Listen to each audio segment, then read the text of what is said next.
सूखा भर लाए, काबर सबके हितवा खातिर कांटा ते बगराए, कांटा ते बगराए।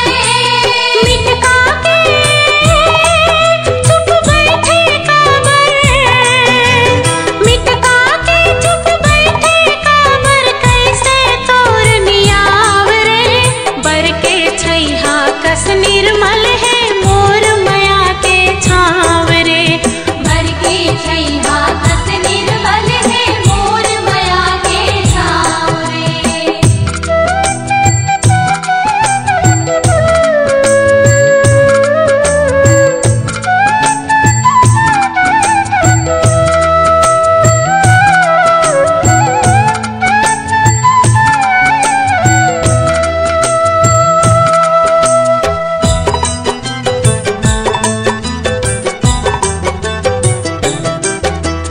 वचन निभाए खातिर बपुरा खुद घुरवा कस हो गे। धन दौलत ला पाके कोनो सुख के पलंग मा सोगे।